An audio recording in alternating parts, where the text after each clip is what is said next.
Parameter of law के इस channel में मैं आपका हार्टली वेलकम करता हूं।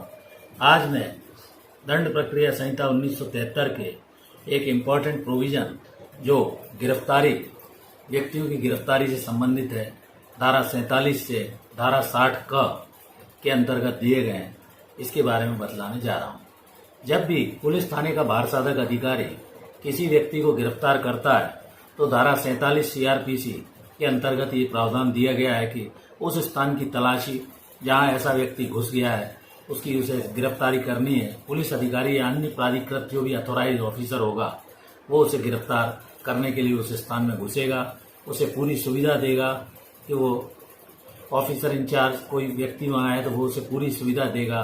वो खिड़की तोड़ कर भी वहाँ घुस सकता है, उसका पीछा कर सकता है और वो वहाँ से उस आदमी को या अभियुक्त को गिरफ्तार कर लेगा।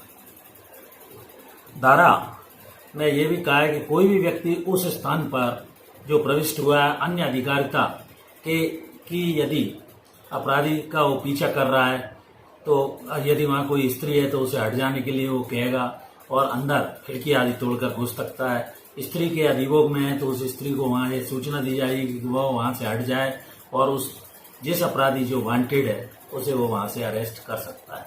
धारा 48 सीआरपीसी ये कहती है कि कोई भी अपराधी जो वारंट के बिना जिसे पुलिस अधिकारी के द्वारा या किसी अन्य अधिकारी के द्वारा गिरफ्तार किया गया है, भारत के किसी भी स्थान में उस व्यक्ति का वो अरेस्ट करने के लिए पीछा कर सकता है। धारा 49 ये कहती है सीआरपीसी की अनावश्यक अवरोध न करना। गिरफ्तार किए गए व्यक्ति को अवरुद्ध यदि रखा भी जाता है तो उसे निकल भागने से रोकने के लिए जितना प्रतिरोध या बल आवश्यक है उतना ही किया जाएगा। अनावश्यक उसको अवरोध उस अभियुक्त का नहीं किया जाएगा। तो इस प्रकार रेस्ट्रिक्शन उन्होंने ये लगा दिया है कि अनावश्यक अभियुक्त का विरोध नहीं किया जाएगा। गिरफ्तार किए गए व्यक्ति को निकल भागने से रोकने के लिए जितना आवश्यक प्रतिरोध है उतना ही उस पुलिस अधिकारी के द्वारा अवरोध किया जाएगा। धारा 50 सीआरपीसी ये कहती है दंड प्रक्रिया संहिता की गिरफ्तार किए गए व्यक्ति को उन आधारों को बताया जाएगा कि किन आधारों पर उस व्यक्ति को गिरफ्तार किया जा रहा है। वारंट के बिना गिरफ्तार किए जाने के जो भी आधार हैं वो आधार उसको कम्युनिकेट या संसूचित अभियुक्त को किए जाना आवश्यक है। ये धारा 50 सीआरपीसी बोलती है। धारा 51 सीआरपीसी ये कहती है गिरफ्तार किए गए व्यक्तियों की तलाशी ली जाएगी और जब भी कोई पुलिस अधिकारी जमानत का ये कोई उपबंध है वो नहीं करता या जमानत का उपबंध करता है तो भी गिरफ्तार किए गए व्यक्ति की तलाशी लेगा।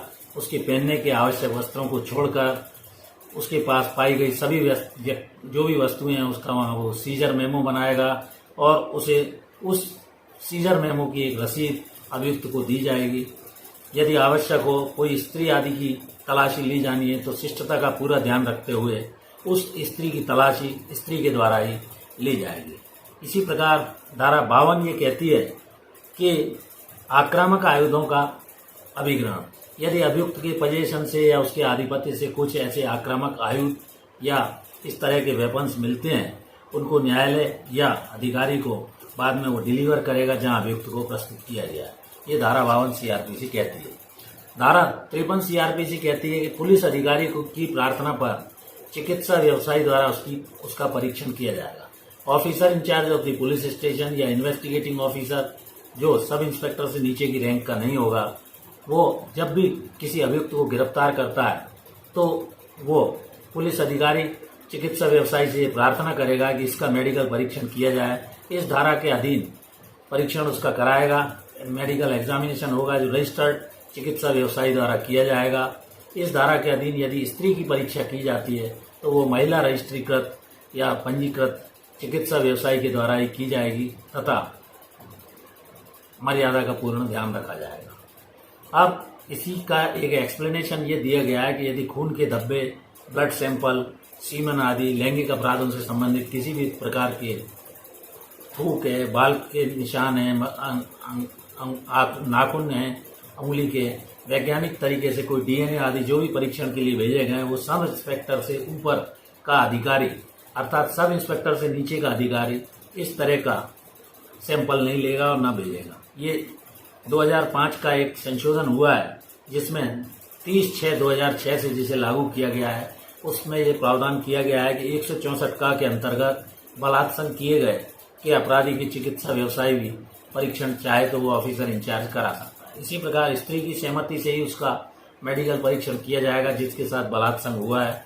यदि कंसेंट देने के लिए वो सक्षम नहीं है तो उसकी ओर से जो भी कंसेंट देने के लिए सक्षम है उसकी सहमति से उसका परीक्षण किया जाएगा। और 24 घंटे के अंदर ये मेडिकल परीक्षण रजिस्टर्ड महिला जो प्रैक्टिस जो अथोराइज है लीगल उसके द्वारा 24 घंटे के अंदर ये परीक्षण किया जाएगा। धारा 54 सीआरपीसी ये कहती है कि चिकित्सा अधिकारी द्वारा गिरफ्तार किए गए व्यक्ति का परीक्षण जो एक्यूज अरेस्ट होता है किसी भी ऑफेंस जिसमें वो वांटेड है, केंद्र सरकार या राज्य की सरकार की सेवा में चिकित्सा में पंजीकृत चिकित्सा व्यवसायी द्वारा उस अभियुक्त का परीक्षण किया जाएगा। यदि महिला है तो उसका परीक्षण महिला के द्वारा ही किया जाएगा। इसके बाद धारा 54 है शिनाख्ती के संबंध में ये पहचान की कार्यवाही होती है जहां किसी व्यक्ति को किसी अपराध के अंदर अरेस्ट किया गया है। न्यायालय से ये वो ऑफिसर इंचार्ज या इन्वेस्टिगेटिंग ऑफिसर है वो ये निवेदन करेगा कि इसका शिनाख्त भी कराया जाना आवश्यक है। अनुसंधान में अधिकारिता रखने वाले किसी भी मजिस्ट्रेट के समक्ष वो ये निवेदन और आवेदन देगा तो मजिस्ट्रेट उस पर विचार करने के बाद यदि उसे उचित लगता है कि इसकी शिनाख्ती किया जाना आवश्यक है तो वो आदेश देगा और उसकी पहचान की जाएगी। यदि वो अभियुक्त मानसिक या शारीरिक रूप से अशक्त है तो ऐसे मजिस्ट्रेट के सुपरविजन में ही उसकी वीडियो फिल्म आदि भी बनाई जाएगी और उसकी शिनाख्ती कराई जाएगी। इस प्रकार 2008 के संशोधन जो 31/12/2009 से लागू हुआ है, धारा 55 का सीआरपीसी जोड़ी गई है जिसमें गिरफ्तार व्यक्ति का स्वास्थ्य और उसकी सुरक्षा का ध्यान रखना ऑफिसर इंचार्ज का कर्तव्य होगा जो भी इन्वेस्टिगेशन कर रहा है। गिरफ्तार व्यक्ति की युक्त स्वास्थ्य व सुरक्षा का वो ऑफिसर इंचार्ज पूरी तरह ध्यान रखेगा। धारा 57 सीआरपीसी ये कहती है कि गिरफ्तार किए गए व्यक्ति को बिना विलंब के 24 घंटे के अंदर निकटतम मजिस्ट्रेट के समक्ष रखा जाएगा जिसमें जाने आने का या यात्रा का समय इंक्लूड नहीं है। वारंट के बिना यदि वो व्यक्ति गिरफ्तार किया गया है तो धारा 167 सीआरपीसी रिमांड आदि के प्रावधान लागू होंगे लेकिन आवश्यक यात्रा के समय को छोड़कर। धारा 58 सीआरपीसी ये कहती है कि गिरफ्तारी की जो रिपोर्ट है वो ऑफिसर इंचार्ज जिला मजिस्ट्रेट या उसके निर्देश पर एसडीएम आदि के यहाँ वारंट के बिना गिरफ्तार किए गए सब व्यक्तियों की रिपोर्ट उसको जो भी मजिस्ट्रेट है उसको देनी होगी। धारा 60 कहती है कि निकल भागने पर या पीछा करने और पकड़ने की शक्ति के अंतर्गत officer in-charge of the police station या जो भी अनुसंधानकर्ता अधिकारी है वो भारत के किसी भी स्थान से उस अपराधी को गिरफ्तार कर सकता है। तो इस प्रकार मैंने इस वीडियो में आपको गिरफ्तारी से संबंधित प्रावधान जो धारा 47 से 60 का सीआरपीसी के अंतर्गत प्रावधानित है सरल भाषा में बतलाया। मैं आशा करता हूँ मेरा यह वीडियो आपको पसंद आया होगा। यदि पसंद आया तो इसे लाइक शेयर अवश्य करें और यदि इस चैनल पर नए हैं और अभी तक आपने मेरे चैनल को सब्सक्राइब नहीं किया है तो कृपया इसे YouTube पर पैरामीटर ऑफ लॉ चैनल को सब्सक्राइब कर लें। आपका जो स्नेह मिल रहा है इसके लिए मैं हृदय से आभारी हूँ। मैं रिटायर्ड जज आपका मित्र अशोक शर्मा विभिन्न कानूनी जानकारियाँ इस चैनल के माध्यम से आपको तथा देश के आम नागरिकों को उपलब्ध करा रहा हूँ। जो लॉ एस्पायरेंट्स, पुलिस के ऑफिसर्स, एडवोकेट्स, मजिस्ट्रेट सभी के लिए मेरा ऐसा मानना है कि ये जानकारी अत्यंत उपयोगी सिद्ध होगी। आज इस वीडियो में यहीं तक, कल फिर मिलते हैं नए वीडियो के साथ। Thank you for watching this video. नमस्कार।